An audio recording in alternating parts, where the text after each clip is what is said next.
Welcome back, my little bondage babies, to What to Watch Now, where we talk about what's streaming on Netflix right now. And today, after the meltdown I had this morning, I needed this. I needed some bonding in my life. That's right, we are talking about Netflix's newest original, Bonding. This is like, I love when shit is heartfelt and funny. I mean, why do we have to sacrifice one for the other? You know what I mean? This is the description on IMDb describes it as a New York City grad student moonlighting as a dominatrix enlists her gay BFF from high school to be her assistant. God, when you have to summarize things like that, it really takes the magic and sparkle out of it. But that's okay. Don't worry, Rightor Doyle, who wrote and directed it. I know what you have to offer. I get the message. Now, Rightor Doyle, little background history on him. He's been an actor in a bunch of one-off things, Ruby Sparks, Barry, Nerve, a bunch of different things. But he's kind of someone that never really stood out, or you probably notice him by. And I only point that out not as like a shady comment, but this is a great example of, now I don't know fucking Rightor. And if I'm even saying his name right, but Rightor, I'm so sorry. I'm not trying to profile you, but being an actor or anybody in the entertainment industry is pretty fucking hard. It's so hard. And you can do everything right and still struggle. Like, he's getting gigs clearly, but does that name stick out to you? No. But it's not about that. He realized one day, you know what? Fuck it. I'm not going to wait around for someone to tell me my value. We talked about this with Britt Marling and the OA and many of her other beautiful projects she's made. And I got to tell you, Rightor, I fucking loved it. The directing was out of control amazing. The writing was next level. I feel like this, and just before I go into anything, the way this show came together was so new, and in cinema you don't see a lot of new things. It's very easy to compare it to something else, and many people even strive for that as a selling point.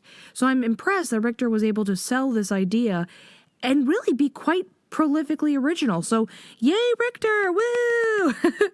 So the thing that I loved about this is, okay, so I watch and consume a lot of content for this podcast, and once it starts to become a job, which it is for me now, love doing it. If you want to help make it my full-time job, please become a Patreon supporter today. The link is in the description. And don't forget to subscribe. That helps out a lot, trust me. But anyways, Rightor, or not Rightor, I'm so sorry. Consuming content. Sorry, I just lost what I was saying. So when you consume a lot of content, you start to realize that some of the current best content on Netflix right now are TV shows. And that's fucking exhausting. Because even if I wasn't reviewing this as a podcaster, and just enjoying the content in general, I'd want to consume this much content. And it is so tiring to get through. Each episode's an hour long and there's 10 episodes. Does there need to be 10 episodes? Do they need to be an hour long? This isn't Game of fucking Thrones, and even they are down to 6 episodes a season, or last season. So just a special shout out, like a love letter to Rightor. Thank you for fucking God making them only 16 to 17 minutes each. And there's only 7 episodes. I'm telling you right now, go sit down. You've got 2 hours to binge some great fucking content. And what's so great about this is there's absolutely no fat on this at all. Every conversation is representing something bigger, a relationship building, a movement in the plot. There is not a second of transition. Your brain immediately accepts, now we're here, now we're there, this time has passed. Who cares how much? Who cares that they know each other now? And it feels so seamless. It just totally made me reevaluate how storytelling is told, because I've constantly complained at people depending a little bit too much on filler so I know I'm going to go on a little bit of tangent here, but so when people write books, they are usually required to fulfill a certain amount of pages that they write. But the problem with this is maybe the book really should only be 150 pages, a damn good 150 pages, but you end up getting 400 pages. When someone tells you it's going to take 100 pages to get to the good shit, They're not your friend. They do not have your back. Guess who has your back? Rightor does. So I just want to compliment. It's really, really, really well done. And I think in this day and age, we need something a little easier to take on, especially considering all the people that consume Netflix content who are really busy with like kids or they work 60 hours a week. This is like perfect. So that being said, we're talking about the dominatrix, our girly O. So Tiff, the dominatrix, is played by Zoe. Is it Zoe or Zoe Levine? I'm going to say Zoe. Zoe Levine, wonderful. And Pete, a.k.a. Brandon Scannell, who, by the way, look him up. I actually have had some contact with him via Twitter on my other podcast, Mystery Storytime. But there's a paranormal investigator who's on TV. He has a show with his partner, Amy Bruni. His name's Adam Berry. It's on Kindred Spirits. I'm telling you right fucking now, go look him up. They could be brothers, twins, son and father. I don't know. I don't like to bring age into the whole thing. But the point being is, it's crazy how much they look alike. So essentially, what's so beautiful about this show and its name as Bonding and how great that is a lot of things are going on in this show. So the background is Zoe and Brandon once knew each other when they were in high school. They were very, very, very close friends. And they ended up growing apart and not seeing each other for many years. And we don't even need the answer of why, but out of the blue, Tiff contacts Pete and it basically is like, will you please work for me? And she ends up being like, my current job right now is a dominatrix, which is very unusual because as well as Pete knew her, probably better than anybody, he didn't know she had an interest in this or anything like that. Then as she hires him to basically be her assistant, and as time goes on, he kind of takes more and more of a dominant role, almost a dominatrix within himself, not in her life, but whenever I thought it was a really interesting little foresight, and this is where we talk about many layers going on, as he would do things because an opportunity would present itself to earn a little extra cash, or maybe she wasn't showing up, so on and so forth, and she'd be like, you are not the dominatrix, you are the assistant. As time went on, it said a lot about her need to want to control things. It showed how he became more in control of his own life. And that's what we're going to kind of start working with. So essentially, that's what the general show is about, that they're working together and they go on these little goofy misadventures. Simultaneously, they're both developing wonderful, loving little relationships, which is really cute. Pete and Josh, which Pete and Josh is an interesting relationship because the gay community is really interesting. What I mean, and I'm not trying to generalize, obviously, but from what I've, like, how do I say this? How do I say this? Okay. Sometimes you will come across people who will say, this is what I'm into, and kind of put this, like, bar out there to be like, if you don't fulfill this bar, then clearly you're the one that's crazy. Many people can be like that. But I noticed that in the gay community, sometimes for all this acceptance, there can be hate towards transgender people or gay boys that just purely want to wear makeup. And so I have definitely, I would say my friend has had personal experience and I've had personal experience where, like, you meet somebody who's very hypersexual, which is a great thing, but they want to talk about sex all the time to the point that you're like, that's fine that's what you're into, but I can feel you're judging me because I want to talk about Stardew Valley. I don't want to talk about buttholes all the time. I'm sorry. So Pete's kind of in an interesting situation. He's trying to be a stand-up comedian. I totally admire him in that regard. I loved how at the end he used the dominatrix experience he had as a kind of it all coming together, use it for his comedy act. So that was beautiful. But he is learning to try new things, and he's going with his boyfriend on new, different sexual experiences. So we're still getting, and this show definitely takes you through the different avenues of the darker world. I jokingly say it's darker because, like, in reality, these people are all consenting, normal people that just have things that sexually turn them on that are maybe socially unacceptable, but that doesn't mean they're unacceptable. That's another thing. Do you think, this is just a question I have, I'm digging into your psyche right now. Hello, this is your psyche. Do you ever think there is a chance that we all have some weird secret kink? For Pete, one of his little kinks was feet. But we all have some secret kink, super fucking specific, but we don't know that it is our kink possibly ever, because the opportunity hasn't presented itself. One person had a sexual kink where he wanted to be tickled to the point that when he, came, he would scream mother. That clearly, I'm not trying to project on anyone, and there's no shame in it being connected to something clearly psychological, but that was a psychological thing. Some people just don't know why. I mean, one guy was really into penguins. He just loved the whole thing. It wasn't a bestiality thing. He just wanted to dress up as a penguin, see someone dressed up as a penguin. That's it. He just thought it was cool. He liked it. That feels just totally unique. He didn't know, and one day it hit him. He was into penguins, and he fucking went for it. Unshamefully. You see what I'm saying? So it just made me wonder that. So anyways, Pete's developing his relationship with Josh, and I love that he's becoming better at communicating, figuring out he wants, realizing, not unlike Rightor, I might add. Rightor probably won't, I can't believe I'm speaking for this man's personal life. Rightor, I'm so sorry. I'm so sorry, Rightor. I do not know you. I'm just pretending I do.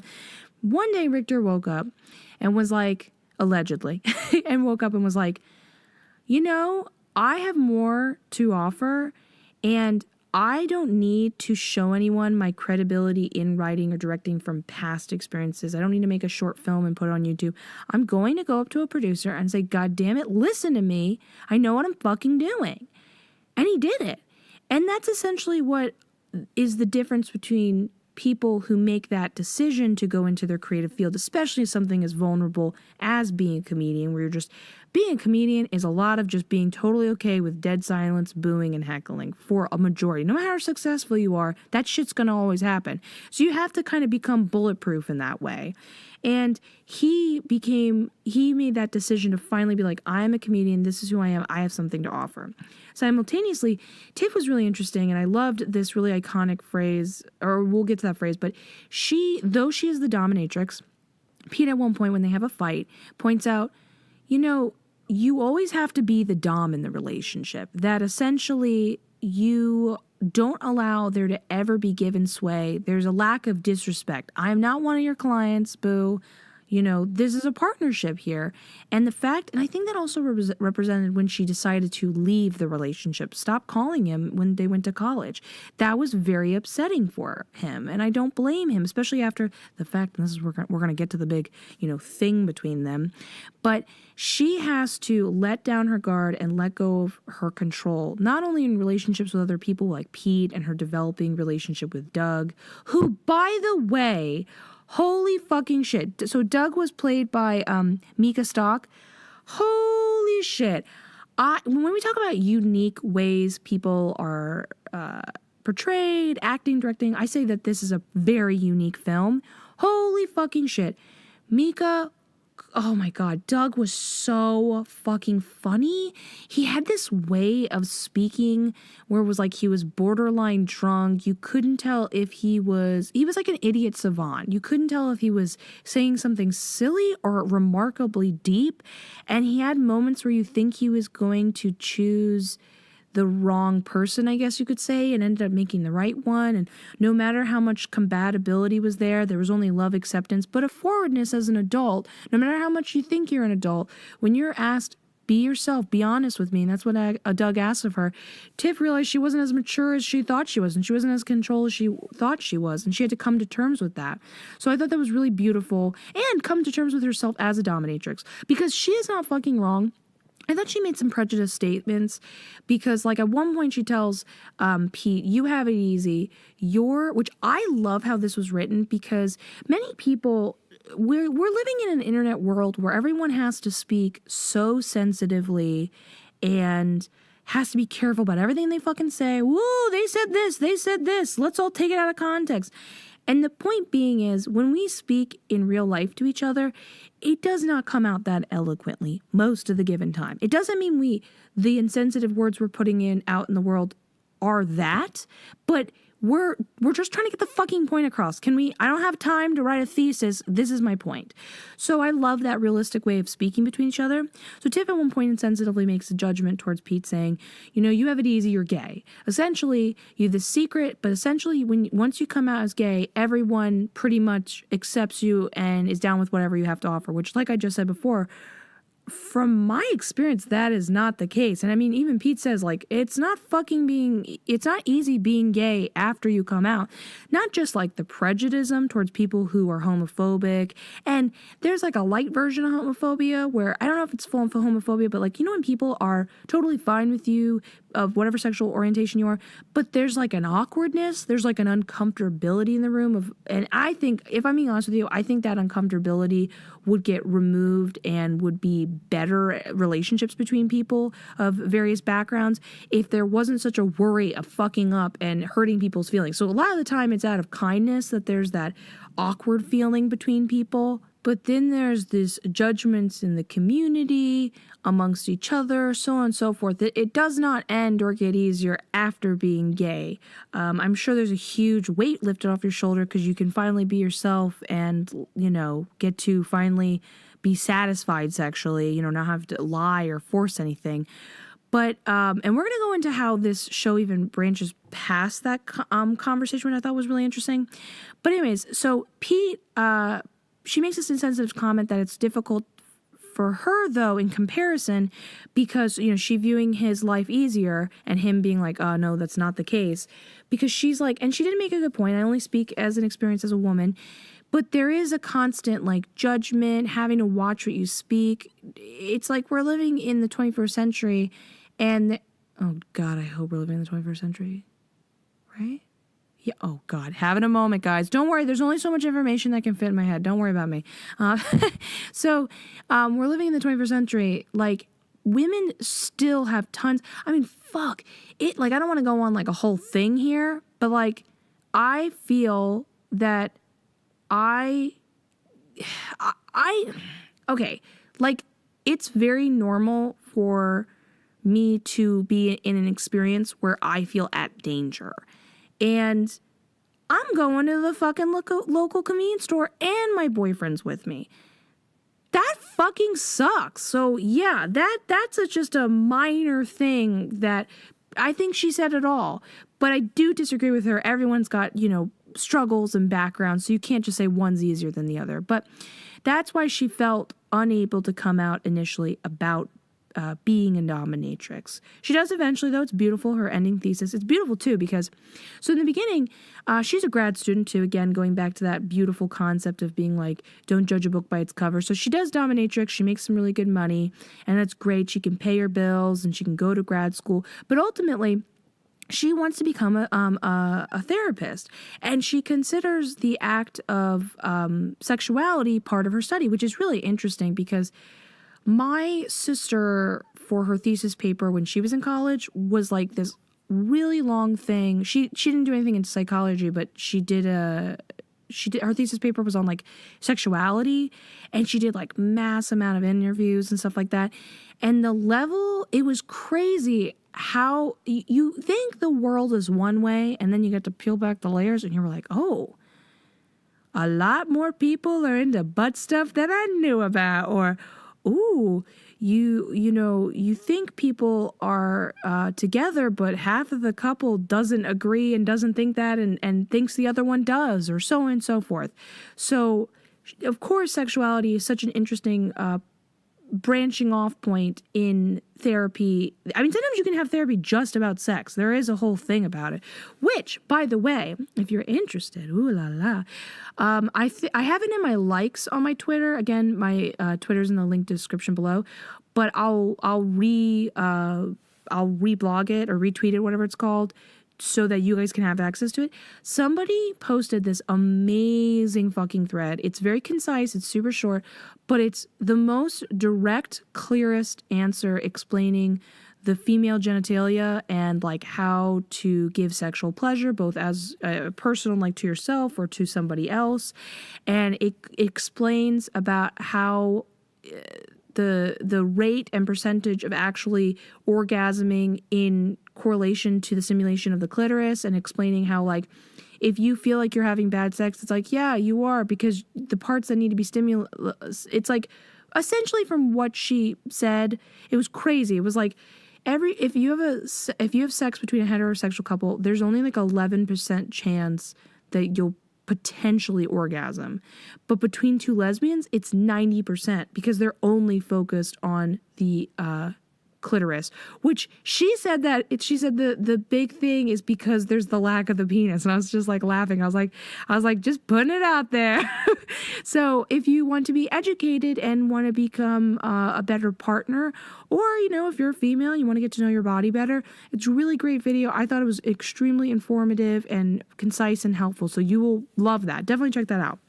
But anyways, so they're having this, they have this fight at one point between each other. I'm trying to think where I'm at. Oh, but let's talk about their background with each other. So this is what I'm talking about when I said it was really intelligently written. There's many layers going on between themselves, other people, the discussion of sex, what that's like, acceptance, so on and so forth. I love that it talked about the confusing element of, okay, so Tiff is straight and Pete is gay. But when they were in high school, kind of like one of the last times they were with each other, prom, they had sex. And there was a beautiful, tragic conversation about them because eventually Pete said, you stopped talking to me after we had sex, and that really hurt my feelings. Why did you do that? And in addition to why did you do that, why did you have sex with me at all? And she says, you were the first relationship I had, like as in a person, where you just liked me. You didn't want anything from me. But the thing is, people only saw me for my sex, all I had to offer was sex. And so that's what I thought all I had to give you. And I was just like, fuck. I think you just summed up a lot of girls' experiences, fears. I don't want to limit it to girls. Many people experience that stuff of all gender. So that was just cut deep. And it was beautiful because I think Pete also says it best when he talks about how it's like a weird, beautiful, you're in love with them, codependent relationship. Sometimes it's not even as deep as just full on like a borderline passionate love, but just like this weird codependent relationship between really close friends in high school, that happens a lot. Holy shit. Actually, fun fact about me, I've had those relationships quite a lot. In fact, I've actually had several friends I've had to stop being friends with because they've become too possessive of me. Beware, guys. Set boundaries from the beginning, which is so hard because I'm very boundaryless as a person. It's weird. It's like I'm very private. I would say I'm more private than I've ever been in my life. I would say I have more boundaries than I've in the past. But at the same time, I've never been one to really want to talk about myself and really have a tendency to be very open of being like, yeah, this was like a past terrible experience I had when I was younger, or yeah, sure, I'll show you my whole bedroom or whatever. So then before you know it, you're in too deep and you're like, oh shit, fuck, they keep calling me because I won't hang out with them. Like it's intense. So we're just having like a secret sharing hour. And I'm just laughing because you can't see it now, but I'm in my little pillow fort. So I'm in like maybe, 12 inches of space with my like in a camping chair and a fold up TV stand with my mic and my phone. I can't get over how this is so fucking funny. So anyways, they have this beautiful relationship between them. And there was almost a moment towards the end where I almost felt like the love was still there a little bit. I don't think Pete and Tiff are going to get together in that way anytime soon, but I thought that was really beautiful and sweet. So at the very end, it gets a dark ending, though. I'm going to warn you, it gets really super fucking dark. Essentially, what happens is they get back together, they make up, everything's fine, and Pete goes to the bathroom. But when Pete goes to the bathroom, he even recognizes the guy that they are coming to see. And right before this, when Tiff had her moment of being a dominatrix and clearly being accepted by her crew and everything. Oh, I'm sorry I'm jumping around, but I totally forgot to mention this when I was mentioning her thing. This is what I'm talking about when I say human experiences are complex and beautiful. So Tiff kind of almost has an unspoken rivalry between her and this other girl who I can only express as kind of like the blonde psychiatrist girlfriend, ironically, from Don Draper. Not in the attitude, but the way she looks, the blonde, really put together one. Anyways, her and Tiff are kind of fighting for the teacher's attention, just because they're, I think one's a little more competitive and interested in being, kind of a brown noser, while Tiff is like fighting for, loves being smart and loves learning. So as they're kind of having this competingness, the teacher at one point is a little bit rude to Tiff. And this is what I'm talking about when I say men can put down women, but I would not just say men to women. I've personally experienced it. This doesn't get talked about enough. If I were to fight for a cause, people can be abusive in a more complex way, and there's just no way to get help, because unless your parent has physically harmed you, or, I'm talking about like parent, boyfriend, whatever, physically harmed you or full on cursed at you or something like that, it's really hard to explain to someone your psychological trauma. And a lot of, especially what I'm describing is like the like picking away at you for a very long period of time. And I've seen it happen time and time again. I mean, I've experienced it myself, and it's just kind of like, oh, well, get over it or leave or whatever. And it's often not that easy. People don't really, or often people will like, oh, well, they didn't treat me that way. And you're like, oh my Lord. Yeah, of course they're not treating you that way. They're putting on a show, you goof. So that was just like a little great subtle capture moment that a lot of people do. Again, a teacher to a student, a male to a female, a person to another one, doing something inappropriate and doing it in just a subtle enough way you can't really report it, because you would be seen as complaining or something, but I would still consider it inappropriate. Anyways, that being said, this same scumbag teacher does it in a very subtle way. You would even kind of, if you're not smart enough to identify it, you might not even know what's happening, which is why I'm saying it's so discreet. But this teacher tries to make a move on the blonde one, and Tiff ends up thankfully capturing that or seeing this. But instead of Tiff thinking, oh, she's going to sleep her way to the top or some terrible viewpoint like that, she immediately senses this girl's in danger, goes up there, basically gets the girl out of there. Girl even says thank you, and manhandles the teacher and gets him out of there. And so when she comes in later for her thesis, she reports him with the blonde girl. I love when the blonde girl has the middle finger, like, fuck you, dude. So she kicks him out and essentially takes over the class with a more positive dynamic of what he was, because his whole preaching statement was that role playing was dangerous, that it could cause the person to fall in love with you. He almost said it in like a positive way, but then he would also argue that if role playing wasn't involved, it would happen anyways between a client and therapist, which I'm like, fuck you then. What fucking point are you making? And it's a little devastating, by the way, when Tiff gets that moment when she's trying to go on a date with Doug and one of her clients tries to be there, exclaim his love to her. It's the most worst timing ever. Anyways, so she's just come out to her thesis statement, got her professor fucking, potentially arrested or kicked out or something. She's feeling great. She goes to this last client's house with Pete. They've made up. Everything's great. And it ends on such a fucking crazy note. Essentially, when the guy, when Pete goes to the bathroom, he doesn't know it, but he's locked in there. And the main girl, when she's talking to him, realizes he's a creepy son of a bitch. Oh, I forgot to mention this too. When she was giving her thesis statement, she basically alluded to potentially having been trigger warning, just sexually assaulted. She kind of lightly goes about it. I thought that was the best way to prevent anybody who's been through that circumstance. It's like, I want people to talk about these things, because I don't think things like horrible events for anybody's life personally, but even bigger events like genocide and stuff like that should be skimmed over. But I do think that we try to go to the movie sometime to fucking turn off our brains and be entertained. And there needs to be a way to address certain topics at times and make a point without triggering people like a million times a day. Like it's upsetting. I think it's something crazy. It's like 1 in 3 or like 2 in 3 people have experienced. I mean, it's a fucking lot. It's intense. So, that being said, she's just put all this out on the table, and the client ends up being a creeper, locking Pete in the bathroom and trying to. He pulls up a knife, and there's a clear alluding to potentially another sexual assault experience, some sort of terrible. It's hilarious because Tiff just is done. She's pissed. And she's like, you think you're Christian fucking Bale, you freak? Like, it was so funny. I love that American Psycho reference. But essentially, Pete successfully gets out.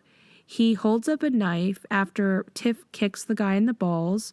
The guy challenges him, and turns out Pete did recognize him in the very, very, very beginning when you see a guy pushed up against the wall, and he says, no touching the mistresses, and he gave this creepy look to Pete.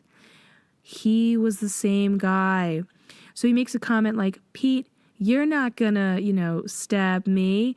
And Pete goes, no, I'm not, but she will. And I love that instead of just trying to leave, she stabbed him. I thought that was so ballsy. I was like, go, girl. So she stabbed him and they left. And it mirrored their prom night when they fucked and then we're going to run separate ways. And like a beautiful metaphor that this beautifully was written and put together. They essentially, she says, no, we're not going to run separate ways. We're running together. But it ends with someone having been fucking cut, stabbed, shanked. Pete put the knife down. His fingerprints were all over it. Her fingerprints were all over it. He definitely is going to call the cops. Who are they going to believe? I mean, it's pretty fucking bad. Like, I hope they do a season 2, but I'm a little concerned with such a dramatic plot line. I want the show to be more silly and fun, so I hope they erase that under the rug. Erase that under the rug. Just get rid of it real soon, because it's not something I'm terribly interested in, but it was a wild end. I also want to talk about how beautiful that metaphor was. In the very beginning, Pete sees everything as weird and disgusting and gross. And one of the people, the creepy guy, being unaware that he's going to be the creepy guy at the very end, looks very sinister. But towards the end, I think in the same episode or the one before, he sees other clients that you see in the very first episode. But instead of him, feeling creeped out or something, he's very lovingly like, hi, Melvin, like accepting people and realizing these are his coworkers. It's a happy community. People can be into whatever they want to be into. And I think that's definitely the moral of the story, not only in being in the BDSM community that they're in, but also like your sexuality, your gender, people from other backgrounds. Like Tiff did not hesitate to help that girl, even when that girl and her have been at odds. They, at the end of the day, they were there for each other as humans and as women, so on and so forth. Doug trying to understand Tiff, even though he seems like he's miles away. I mean, at one point, Doug is judged and seen as someone who's kind of like being too into her space. He's not, you can't tell if he's being funny and cute or he's being annoying and kind of disgusting and like a bully, like a frat boy. But then when you realize he's had some deeper emotional experiences with, himself, you realize like, why judge him? That's a constant show. It's called Bonding, and it is perfectly named for all the bonding that goes on between people and the layers being removed. But you could also call this, why judge anyone or anything? Go with the roller coaster, avoid the creeps. So definitely check this out. I honestly could break down any one of these scenes as a beautiful thesis or metaphor. I would love to, if I'm being honest with you, but people don't want to fucking hear that. I mean, maybe you want to hear that on my Patreon. I'd be happy to do that, but like people don't want, like, unless it's something like the Umbrella Academy or Game of Thrones, people don't want you to break down every single fun fact or thing, which maybe it's just the nerd in me, but like there's a lot of great content out there that I would consider comparable to that type of breakdown and analysis, and I would consider Bonding one of them. That's like one of my greatest praises I could sing about this show, is that it's that good that you could watch it 8 times and still get something different from it. So go laugh, go love, go have a good time, go see something different, fall in love with these characters. You get such a limited time to see relationships develop, and yet they are so believable. Everyone's great acting. I can't sing it enough. So please become a Patreon supporter today. It would help me out a lot. I've got a lot of cool projects about to come out. Please subscribe to become just subscribe. And above all, if you wouldn't mind please telling a friend or retweeting in some way, or shape, or form, it would really help me out. I would love to do this podcast as a full-time career. I think you could help with just a click of your button. Either way, guys, I love you guys so much in the most platonic way possible. Have a lovely day. Bye!